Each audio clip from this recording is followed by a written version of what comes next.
云南挖出沙和尚墓。当专家进入墓室后，只见一串佛珠置于石台上，上面挂着9颗骷髅头，与《西游记》中描述的一模一样。正当所有人张大嘴巴时，前方传来了一个重磅消息：在墓室的地下找到一柄武器，通体黝黑，前端呈月牙造型，重达100斤，散发着凛凛寒光。沙和尚的月牙铲怎么会这样？此时此刻，在场的人都愣住了。难不成吴承恩笔下的《西游记》真有其人？那么问题来了，当年取经结束后，到底发生了什么，会让沙僧葬在此处？2018年某天下午，家住云南景洪的一位农民照例进山采药，没成想路过一条溪涧时，被一堆碎瓷片给吸引了。上面绘着古老的花纹，晶莹剔透，在阳光下熠熠生辉。难不成这下面有墓？由于此事干系重大，老农当即拨打了110。2个小时后，一辆满载考古队的车来到了目的地。经过一番地毯式勘察，惊奇的一幕出现了。就在这条溪涧中，藏着一座天然洞穴，疑似古墓。望着手中残破的瓷片，众人迫不及待地开始了发掘。然而这座墓园比想象的还要深。5个小时过去了，依旧不见墓门的影子。就在专家们抓耳挠腮之际，诡异的一幕出现了。原本清澈平缓的溪水，霎时间变得浑浊起来，朝着地下不停地钻去。正当所有人面面相觑时，耳边传来一声激动的呐喊：“找到了洞口，找到了！”只见土壤中一个窟窿隐隐地透出亮光，仿佛另一头直通地狱。这也太危险了！虽然嘴上不愿意，但为了考古，打头的队长还是一伸脖子钻了进去。没想到里面却是别有洞天。走出40米开外，只见一个天然溶洞映入眼帘，上面赫然刻着4个大字：金身罗汉。好家伙，这是误入哪个剧组了？开玩笑呢！就在考古人员议论纷纷时，不远处出现了一个黑影。走上前去，只见一个石台静立中央，上面摆着一串佛珠，定睛一看，居然吊着9颗骷髅头。瞬间每个人的脖颈不由得冒出一层冷汗。这怎么可能？沙僧不是虚构的吗？正当众人疑惑不解时，另一头的考古现场传来一条重磅消息：挖出一柄铁铲来，手端呈月牙造型，通体黝黑，足有100多斤重，把手处还用篆文刻着“降妖宝杖”4个字。沙和尚，这是沙僧的兵器。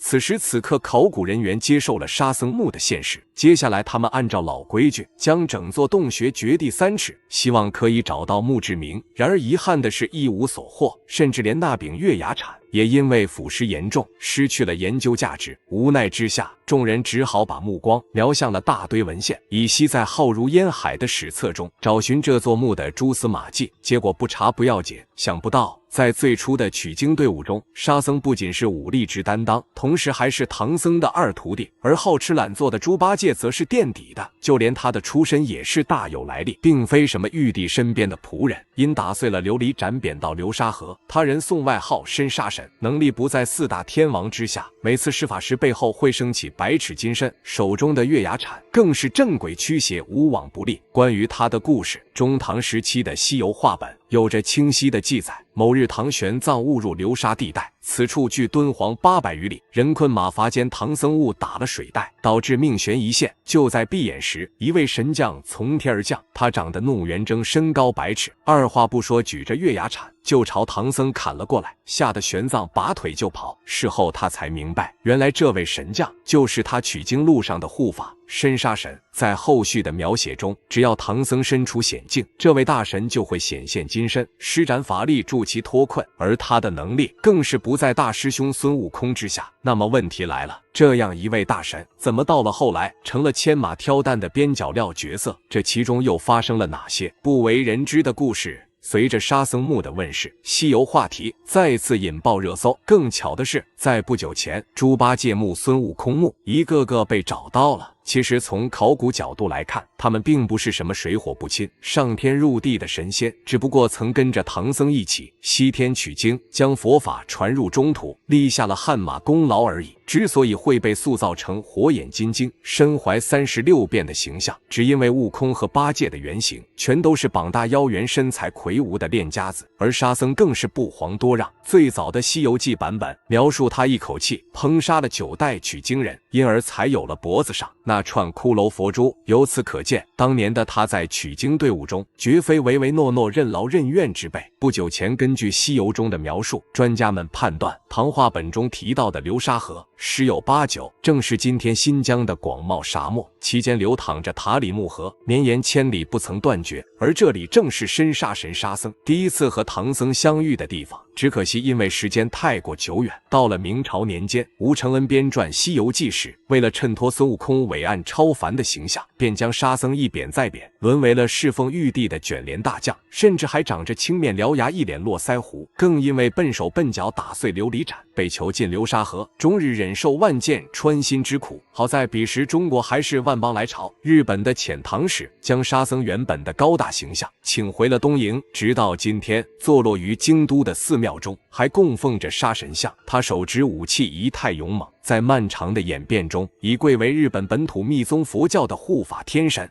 这真是应了那句老话，外来的和尚会念经。除了日本外，近些年关于沙僧的归属，坊间一直争论不休。原来在元朝版本的西游杂剧中，沙僧是一个地道的回族人，原文里孙悟空甚至给他起外号叫回回人。而有趣的是，沙这个字自古以来就是回族的第一大姓。最令人浮想联翩的是，《西游记》中唐僧在给徒弟们起法号时，唯独把悟净给了沙和尚，而这个词翻译成今天的话就是清真。综上所述，沙僧不仅真实存在，而且还很有可能是个回人。不得不说，《西游记》中真是藏龙卧虎，件件都值得推敲。对此你怎么看？欢迎在评论区留言讨论，我们下期不见不散。